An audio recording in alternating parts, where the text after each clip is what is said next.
վստահություն, հասանելիություն, որակ։ Շուրջ 1500 գործարք ներքին գործերի նախարարության շրջիկ սպասարկման գրասենյակներում։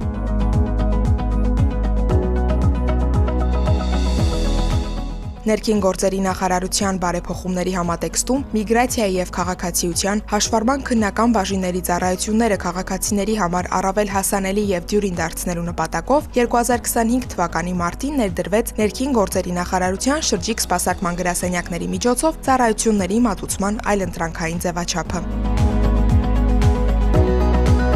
Նախորդ տարի իրականացվել է շուրջ 950, իսկ 2026 թվականի առաջին 4 ամիսներին ավելի քան 500 գործարք։ Յուրաքանչյուր այց նախապես պլանավորվում է համայնքների ընտրության հիմքում դիմելիության ակտիվությունն է։ Տեղեկատվությունը հավաքագրվում է պաշտոնական հարթակների, տեղական ինքնակառավարման մարմինների հետ ակտիվ համագործակցությամբ։ Դիմումների շրջանում գերակշռում են անձնագրերի փոխանակման եւ հանրային ծառայությունների համարանիշի տրամադրման գործընթացները։ 2026 թվականի հունվարի 1-ից այլևս չեն ընդունվում քաղաքացիության շնորհման դիմումները շրջիկ գրասենյակի միջոցով, սակայն շարունակում են ընդունվել փախստականների ժամանակավոր պաշտպանության վկայականների տրամադրման եւ փոխանակման դիմումները։ Աննա Մակարյանի խոսքով ներքին գործերի նախարարության շրջիկ սպասարկման գրասենյակները նաև տեղական ինքնակառավարման մարմինների ընտրությունների ժամանակ են ակտիվ գործունեություն իրականացրել։ Այցելելով շրջիկ սպասարկման գրասենյակներ, քաղաքացիները հնարավորություն ունեն նաև փոխանակել վարորդական իրավունքի եւ սեփականության վկայականները, հաշվառման վկայագիրը, կորստի դեպքում ստանալ նորը, ինչպես նաև օգտվել հաշվառման քննական բաժինների կողմից մատուցվող այլ ծառայություններից։